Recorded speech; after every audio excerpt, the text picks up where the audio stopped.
우리 사회의 여러 가지 문제점들을 잘 보여주는 영화라고 해서 기자분들과 같이 보는 것이 좋겠다고 생각했습니다.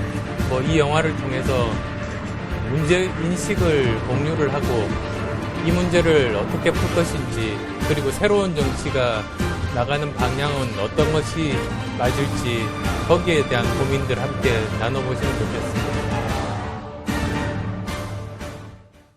예, 오늘 이슈 함께 풀어주실 네 분 스튜디오에 모셨는데요. 동국대학교 강훈식 겸임교수, 신은숙 변호사, 윤영걸 전 매경닷컴 대표, 한국범죄학연구소 연구위원이신 김복준 박사님 네 분 나와 계십니다. 어서 오십시오. 네, 안녕하세요. 예. 자, 조금 전에 이제 화면에서 보셨는데 영화 내부자들을 안철수 의원이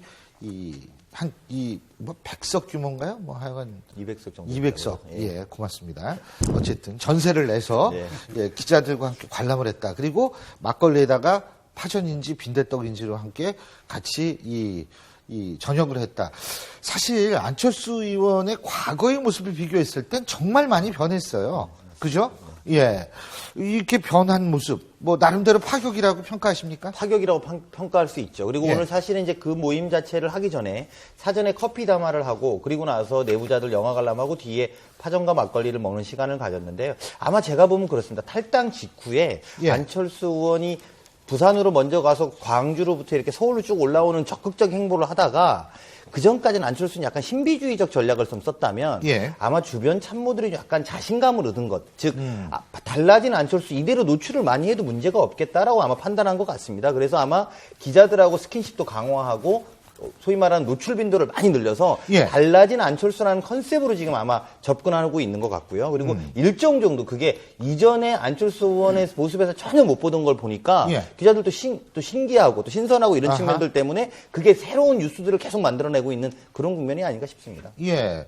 아니, 사람이 바뀐다라는 건 특히 이제 안철수 의원의 신비주의인지는 모르겠습니다만 요새 모습은, 저 같은 사람이 봐도 나름대로 상당히 예, 괜찮다. 평가할 만할 것 같아요. 언론인으로서 쫙 보시니까 어떠세요?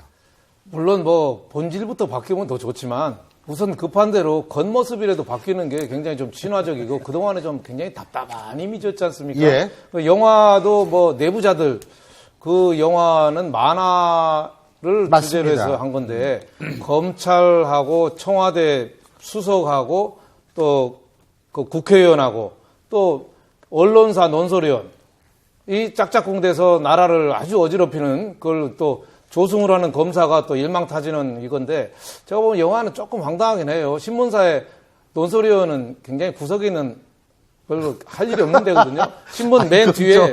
딴 논설위원이 들으시면 네, 어떻게 하시려고 맨 지금. 뒤에 사설에다가 촉구한다, 각성하라 이거 쓰시는 분들이거든요.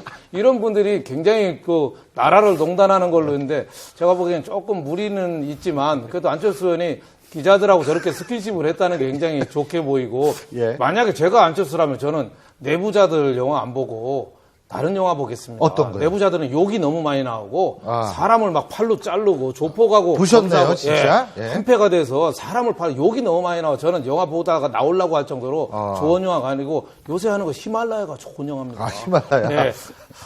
의지. 같이 히말라야를 올라가다가 조난당한 그 사람을 동료를 위해서 나중에 목숨을 걸고 가서 구해오는 그 영화 대사도 멋있는 게 있어요. 황정민이 간 얘기인데, 두려워 말라. 등산이란 길이 끝나는 곳에서 길이 시작되는 법이다.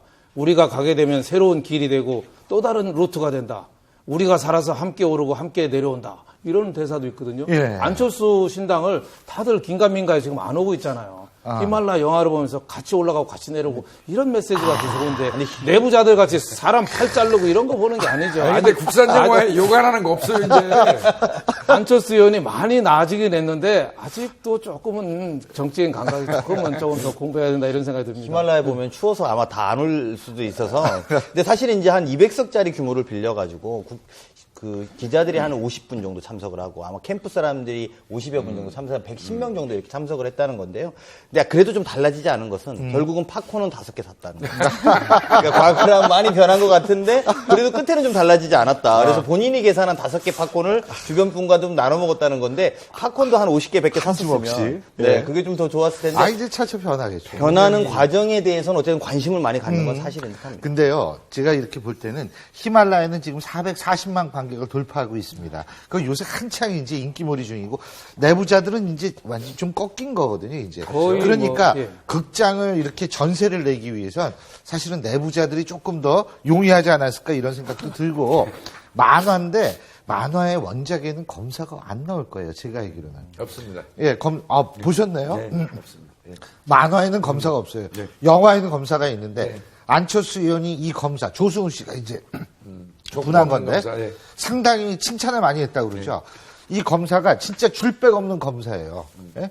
그러고서 열심히 조직을 위해서 달려왔는데 결국 그 조직에 의해서도 사실은 이 배신 비슷한 걸 당하고 이런 역할인데 굉장히 칭찬을 했다.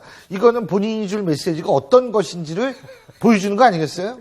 그렇죠. 이제 그런 역할을 자임하겠다. 예. 그러니까 거기서 권력과 언론과 돈 이런 게 유착되어 있는 걸 깨트리는 역할을 본인이 하겠다라고 이제 자임하는 건데 사실 이제 그런 메시지보다는 그러니까 아까 본인의 인터뷰에서 새정치를 표현할 수 있는 좋은 영화다 이렇게 이야기했는데 아까 말씀하신 것처럼 실제로 그런 영화일지는 또 이제 그런 학맥, 지연 이런 거 없이 실력으로 평가받는 구조적인 문제를 깨트리는 그런 것들에 좀 포커스하겠다는 건데요. 그래서 사실은 이제 할 수 있는 좀 더 지켜봐야죠. 그렇죠. 네. 근데 권노갑 전 의원, 권노갑 상임고문하고도 만나봐야 하더라고요. 네네. 예. 그러면은 여기에서 이제 권노갑 전 상임고문이 나름대로 안철수 의원을 많이 돕겠다. 근데 사실 권노갑 상임고문은 정치 한 8단 정도 되시는 분 아니에요? 예. 많이 돕겠다. 이거 심상치 않은 말 아닙니까? 물론 그렇죠. 탈당한 그래서 사람한테? 탈당을 해서 안신당 쪽에 저 호남 쪽 좀 힘을 밀어준다.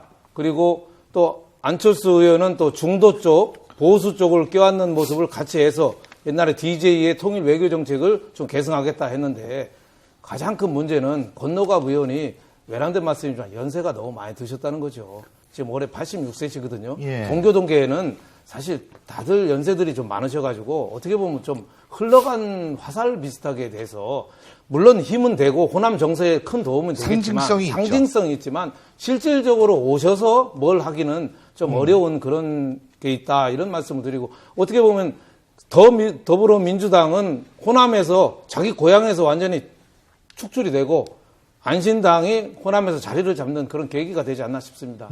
바로 그런 상징성을 부여할 수 있다. 그죠? 그러면은 결국은 더군다나 이제 박지원 의원도 탈당을 하게 되고 이렇게 되면은 제가 제일 좀 중심적으로 보는 것이 우리나라 정당에서 지역 기반이라는 건 무시할 수 없는 중요한 기반인데 더불어민주당은 그럼 지역 기반이 어떻게 되냐는 거예요. 그렇죠. 지금 상황으로는 사실 그 부분이 퀘스천이 많이 될 겁니다. 예. 그리고 김한길 의원의 탈당과 권노갑 고문의 탈당은 의미가 많이 다르거든요. 그러니까 김한길 의원은 사실 전략가고 야당 예. 내에서는 전략가이고 친당 창당을 해본 경험과 소위 창당에 성공해본 경험이 있다면 권노갑 고문은 사실상 더불어민주당, 과거 새정치민주연합의 본인이 주인이라고 생각하는 분인데 자리를 옮긴다는 의미가 좀 있고요. 말씀하신 것처럼 시간이 좀 지나고 오래된 레코드 같은 이런 표현이 좀 맞는지 모르겠지만 그런 좀 세력이다 이런 평가들은 있음에도 불구하고 지난 4월 재보선 때 문재인 대표가 처음으로 찾아갔던 게 동교동계입니다. 관악선거를 앞두고 동교동계에서 힘을 좀 받아달라고 그랬거든요. 그러니까 아직도 일정 정도 유의미한 영향력이 있는데 그런 것들을 다 날리게 되면 그리고 여기에 몇몇 분들이 더 없게 되면 사실은 이게 민주당이 굉장히 협소해지는 지역적으로도 협소해질 뿐더러 더불어민주당이 세력적으로 굉장히 협소해질 수 있는 가능성이 존재한다고 봐야 됩니다. 근데 최소한도 새정치민주연합보다는 더불어민주당이 발음하기는 좋습니다. 근데 어쨌든 지금 거기에 천정배 의원도 가세를 한 거예요. 열린우리당. 제가 이걸 보면서 깜짝 놀란 게 있는 게 저는 여루당 창당이 정치개혁의 시발점이 될 것으로 단순하게 생각했습니다. 여루당이라는 표현이 나왔다는 거예요. 옛날에 열린우리당을 여루당이라고 부르면은요 난리가 났어요. 예? 그 열린우리당 근데 본인이 여루당이라는 표현을 썼거든요. 그리고 열린우리당 창당을 사과했습니다. 이거는 결국은 친노 세력에 대해서 완전히 지역 기반을 굳히기 이제 들어가는 거 아니냐. 이제 뺏어오려고 하는 것 아니냐. 최소한도 당신의 지역 기반은 호남이 아니다라는 것을 선언한 것 아니냐. 이런 거 아니겠어요? 예, 그렇게 봅니다, 저도. 제가 전정배 의원도 호남이 텃밭인데 지금 안신당한테 급속히 또 빼앗기고 있잖아요. 예. 새로 호남 쪽에서 탈당하는 사람들이 또 다 안신당 쪽으로 또 움직이고 하니까 전정배 신당은 아무래도 호남을 구축을 못하니까 그런 의미에서 좀 마음이 굉장히 답답하지 않느냐. 그래서 옛날에 호남당 탈피한다면서 또 열린우리당을 또 창당하고 또 다시 호남 중심으로 해서 또 국민회의를 또 한다니까 이게 어떻게 보면은 정치인이 자기 이해관계를 위해서 또 사과도 하고 또 한때는 또 뒤통수도 치고 이런 모습을 보는 것 같아서 약간 좀 씁쓸하기도 하고 그런 면이 있습니다. 사실 이 부분을 아까 말씀하신 권노갑 고문하고 같이 묶어서 보셔야 됩니다. 그러니까 무슨 말이냐면 천정배 의원이 예전부터 계속 동교동계로부터 요구받던 지점입니다. 바꿔 말하면 과거에 열린우리당 창당한다고 하면서 그 당시에 민주당은 새천년 민주당을 탈당하고 열린우리당을 만들지 않았습니까? 예. 그러면서 그때 당시에 소위 말하는 동교동계가 굉장히 축소되는 모양새를 가지게 됐거든요. 그러니까 그때 상처받아서 호남 정치를 복원한다고 할 때 너 과거에 탈당한 것부터 사과해야 되는 거 아니냐라는 동교동계 요구가 꾸준하게 있었습니다. 그러니까 이제 지금 권노갑 고문이 탈당하려고 하는 흐름, 그러니까 외부에서 뭔가를 좀 해보려고 하는 동교동계의 흐름하고 맞물려서 천정배 신당 축에서 이런 것들을 좀 본인이 먼저 사과를 해야 우리가 함께 할 수 있는 공간이 열리지 않겠느냐 이렇게 요청한 걸로 제가 알고 있고 또 그게 이제 오래전부터 있었는데 이번에 이제 천정배 의원이 소위 야권 재편에서 역할을 해보겠다고 생각을 하면서 소위 동교동계 힘이 좀 필요하다 이렇게 판단을 해서 아마 사과를 한 거 아닌가 생각합니다. 더군다나 안철수 신당과의 경쟁 관계 속에서 더군다나 그런 초조함이 나오지 않았을까라는 추론도 가능하지 않겠어요? 자, 어쨌든 문재인 대표는 지금 공동선대위원장의 호남 인사 카드를 꺼내 들었다고 합니다. 과연 이것으로 기울어진 호남 민심을 되돌릴 수 있을지 저희가 지켜보고요.